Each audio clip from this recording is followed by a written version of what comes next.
माऊली रामकृष्ण हरी. आज आहे आषाढी एकादशी आणि आषाढी एकादशीच्या तुम्हा सगळ्यांना खूप खूप मनपूर्वक शुभेच्छा. या व्हिडिओमध्ये ना मोरे साहेबांनी मी घासलेली भांडी बघून एवढा मोठा जोक मारला ना की माझंसुद्धा हसावरण आणि सगळेच आम्ही खूप हसलो. तर कालच मी साबू तांदूळ भिजत ठेवले होते आणि शेंगदाणेसुद्धा भाजून ठेवले होते. तर इकडे बऱ्यापैकी मी मिरच्या घेतलेल्या आहेत. आता त्या मिरच्या मिक्सरला बारीक करते. मोठी कढई ठेवलेली आहे. आता बाटलीमध्ये जे मी तेल काढले ते काही पुरं होणार नाही म्हणून मी कॅननेच तेल घालते.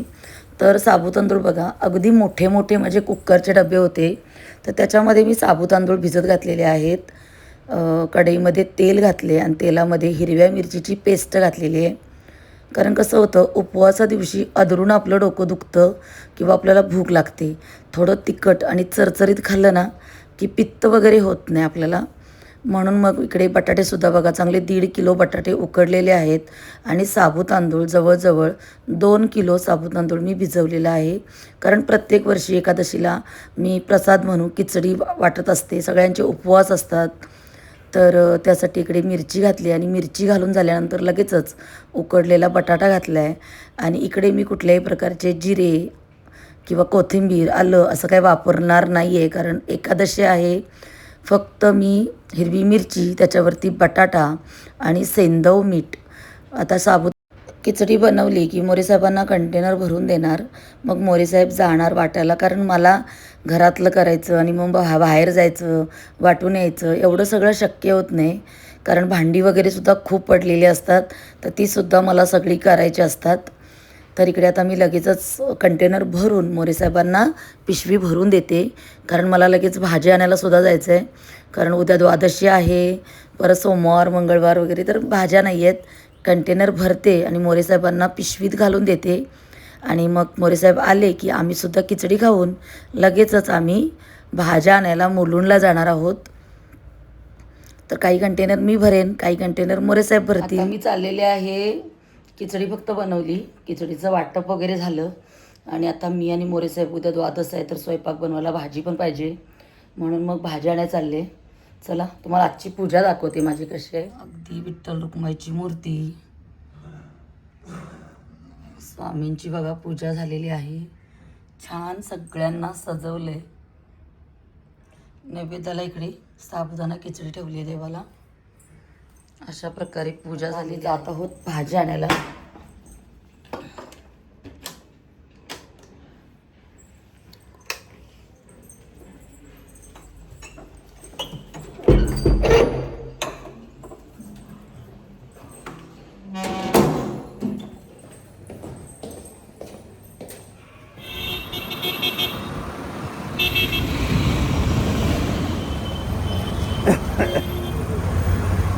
आम्ही मुलुंडला भाज्या घेतो आणि पावसाचं वातावरण पण होत आले त्याच्यामुळे आता भीती वाटायला लागली आहे की पावसात भिजणार नाही ना. कारण घरातून निघालो तेव्हा पाऊस नव्हता. इकडे भाज्या घेतल्या आणि मुसळधार लगेच पावसाला सुरुवात झाली. तर आता आम्ही इकडे बाजूला थांबलो आहोत कारण आमच्याकडे छत्री नाही आहे. तर सगळेच लोक बघा आपापल्या छत्र्या काढून सगळेच म्हणजे छत्र्या काढून जात आहेत. आणि पाऊस थोडा थोडा कमी आल्यानंतर लगेचच आम्ही घरी आलो. कारण मला बाकीचं अजून स्वयंपाक म्हणजे फराळ बनवायचा आहे. आणि तरीसुद्धा अर्ध्या रस्त्यामध्ये येईपर्यंत पाऊस थांबला होता. आणि वरती ढग बघा खूप ढग आलेले आहेत. असं वाटते की किती पण पाऊस पडणार आहे काय माहिती. तर ढग काळे काळे पूर्ण झालेले आहेत. आणि मोरेसाहेब एवढे फास्ट गाडी चालवत आहेत ना. कारण कसं छत्री नाही आहे म्हणून. ढग खूप काळे झालेले आहेत. आणि मला पण भीती वाटायला लागली कारण मी भिजणार. मला भिजल्यानंतर मग सर्दी वगैरे लगेचच होते. म्हणून आम्ही अगदी फास्ट घरी आलो आहे.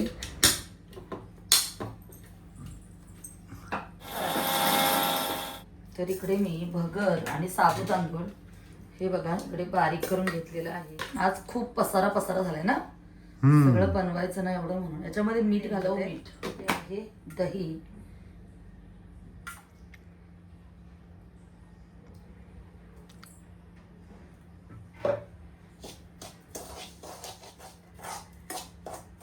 त्याच्यामध्ये घालायचं पाणी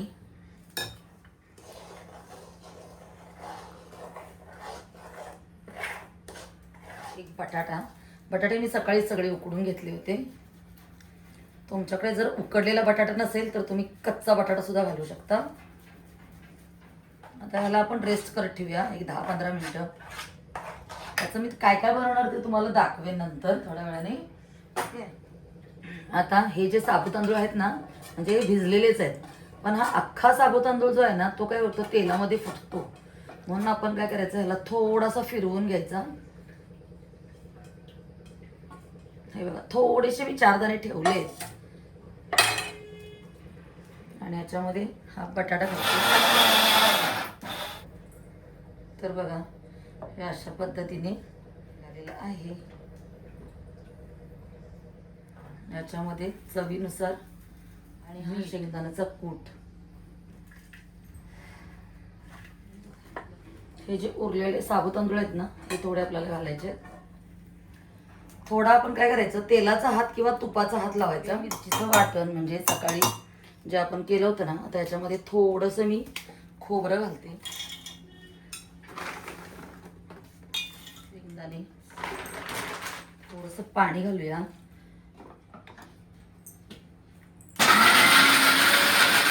आपलं वाटण, त्याचा कढीपत्ता, जिरे याचा वापर नाही केलेला आहे. पाणी घालूया.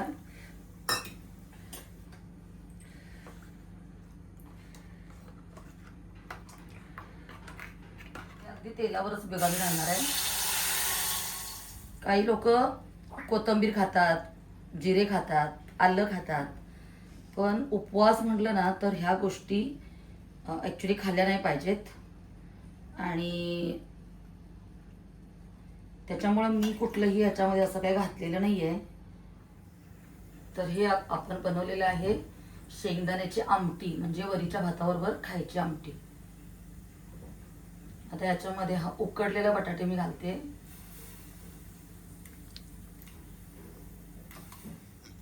यामध्ये घालत आहे मी चवीनुसार सेंधव मीठ. तुम्हाला याच्यामध्ये हवं तर तुम्ही लाल मिरची पावडर सुद्धा घालू शकता. तर मी इकडे हिरव्या मिरचीचा वापर केलेला आहे. आता ह्या आमटीला आपल्या उकळे आणूया. बस बघा हे माझं सांबर सुद्धा तयार झाले. आणि मी इकडे इडलीचं भांडं ठेवलेलं आहे. आणि आता हे जे आहे ना ह्याला आपण काय करूया, ह्या भांड्याला स्प्रे करून घेऊया.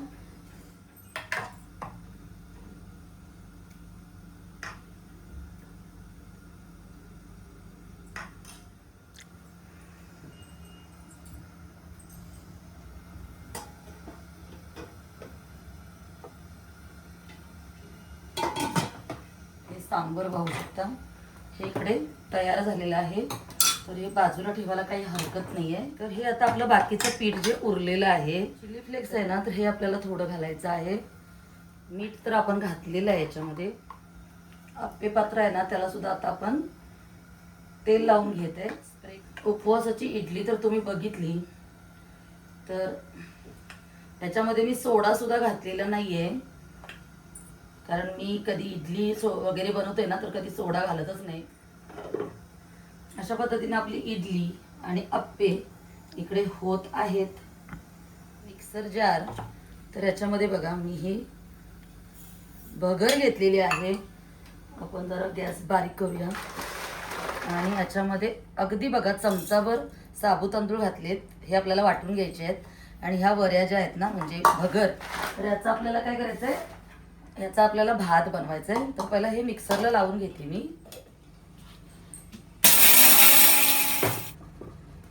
तर इकडे इडली ठेवली, इकडे आप्पे ठेवले, इकडे आपलं सांबर झालेलं आहे. गॅस आपण फास्ट करूया. थोडंसं आपण तेल घातलेलं आहे आणि याच्यामध्येच बघा मी पाणी घालते. याच्यामध्ये चिली फ्लेक्स आणि चवीनुसार मीठ. पाण्याला उकळ आलेला आहे. आपण काय करूया, हे पीठ घालूया. छान आपल्याला याची उकड काढून घ्यायची आहे.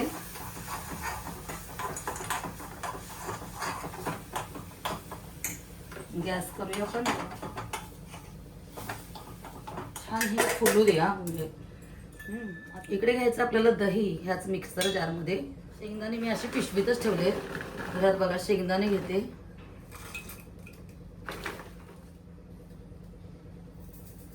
सेंधव मीठ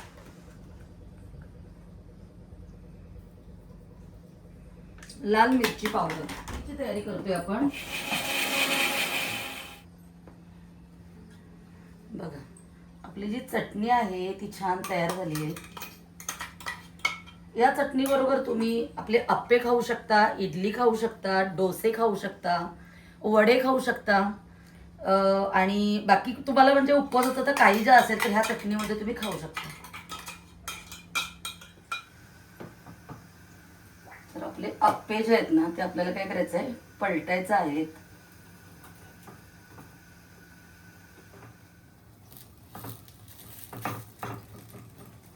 तर बघा दुसऱ्या बाजूने सुद्धा छान हे भाजू दे. आणि इकडे इडली बघूया आपण. बघा इडली सुद्धा आपली छान झाली बघा, आपल्या हाताला चिकटत नाही म्हणल्यानंतर झालेली आहे. पण तरी थोडी अजून वाफ काढूया आपण. तर इकडे बघा थोडंसं मी या प्लेटमध्ये तेल घालते आणि हे जे मिश्रण आहे ना ते आपल्याला काय करायचं आहे, याच्यामध्ये ओतायचं आहे.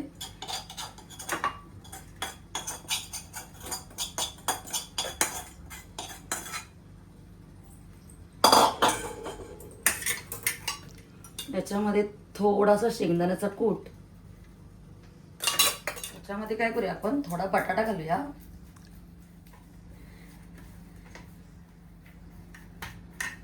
तर बघा आपला हा गोळा छानसा तयार झालाय. तर आपण याच्यातला थोडंसं घेऊया.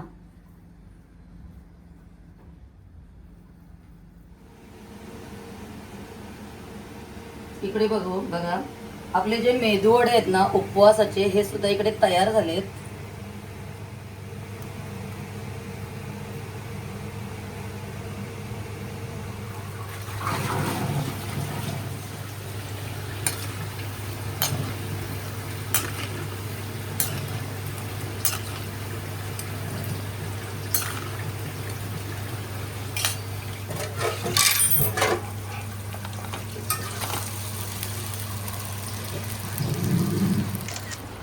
आज एकादशीला माझा भाऊ विठ्ठल रुक्माईच्या मंदिरामध्ये सगळ्यांना गंध लावून पांडुरंगाची सेवा करतो. आणि आईसुद्धा मारकळीन, तीसुद्धा विठ्ठल रुक्माईच्या मंदिरात तिचा उपवास असतो. मंदिरात नेहमी जाते आणि मी केलेले पदार्थ त्यांना मी आवडीने दाखवत असते आणि सगळ्यांना माझे पदार्थ खूप आवडतात. तर मी त्या दोघांना खूप मिस करते. आषाढी एकादशीच्या खूप खूप शुभेच्छा. इकडे पाहू शकता माझी पूजा, अतिशय सुंदर अशी पूजा झालेली आहे. माऊलींना बघा विठ्ठल रुक्माईची इकडे पूजा झालेली आहे. अतिशय सुंदर अशी पूजा झालेली आहे आणि छान अशी फुलं घातलेली आहेत.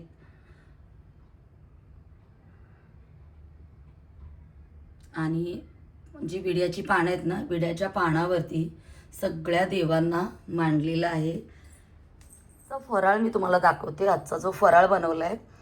तर इकडे पाहू शकता आंबा ठेवलेला आहे, ड्रॅगन फ्रूट ठेवलेला आहे, ॲपल, केळी आणि डाळिंब, शिवाय ड्रायफ्रूट, पिस्ता, अक्रोड, मनुके, बदाम, राजगिऱ्याचे लाडू, ड्रायफ्रूट चिक्की, त्याचबरोबर इकडे बटाट्याची भाजी, मस्त असं गोडसर दही, शेंगदाण्याची आमटी, शेंगदाणा आणि बटाट्याची आमटी. तर इकडे सुद्धा शेंगदाणा दही याची चटणी आहे. आणि इकडे आहे साबुदाण्याची खिचडी. आणि इकडे आहे भगरचा भात बनवलेला आहे. शिवाय इकडे मी बनवलेले आहेत मेदूवडे. अगदी उपवासाचे सगळे पदार्थ आहेत. खूप छान आणि अगदी खरपूस असे बघा आपले मेदूवडे झालेले आहेत. त्याचबरोबर इकडे बनवलेली आहे इडली, उपवासाची इडली. या कुठल्याही पदार्थामध्ये मी सोडा वगैरे काही घातलेलं नाही आहे. इकडे हे वडे, जसे आपले बटाटे वडे होतात ना त्याच पद्धतीने हे साबुदाण्याचे वडे बनवलेले आहेत. इकडे बनवलेले आहेत अप्पे, उपवासाचे अप्पे आणि उपवासाचे डोसे. तर अशा पद्धतीने बघा इकडे टेबलावरती मी सगळं काही मांडलेलं आहे. तर सगळ्यांना एकादशीच्या खूप खूप शुभेच्छा. आणि आज सकाळी आम्ही खिचडी प्रसाद म्हणून खिचडी कंटेनर भरून मी मंदिरामध्ये दिलेली आहे. खूप वर्षापासून मी हा उपक्रम चालवलेला आहे आणि प्रसाद म्हणून मी खिचडी आणि अशा पद्धतीने आम्ही खायला बसणार आहोत, म्हणजे जेवणार आहोत. एक प्रकारचं उपवासाचं जेवणच आहे हे. तर चला, पृथ्वीलासुद्धा भूक लागली आहे. पृथ्वीचा उपवास आहे, मोरे साहेबांचा उपवास आहे आणि शिवाय माझासुद्धा उपवास आहे. तर अगदी कलरफुल आपली थाळी झालेली आहे आणि ताटामध्ये हे सगळे पदार्थ बसणार नव्हते, म्हणून मग असे वेगळ्या वेगळ्या प्लेटमध्ये मी ठेवलेले आहेत. दिसायलाही सुंदर दिसतं आणि ज्याला जे आवडतं ते घेतील. तर अशा पद्धतीने आजची माझी उपवासाची जी थाळी आहे तुम्हाला कशी वाटली नक्की कमेंट करून सांगा. आणि आपल्या चॅनेलवरती जर नवीन असाल तर पटकन आपल्या चॅनेलला सबस्क्राईब करा, बेल आयकॉन क्लिक करा आणि हाईप करायला विसरू नका. कमेंट करून तुमच्या प्रतिक्रिया ज्या आहेत त्या नक्कीच कमेंट करून कळवा. चला तर मंडळी, परत एकदा तुम्हा सगळ्यांना आषाढी एकादशीच्या खूप खूप शुभेच्छा.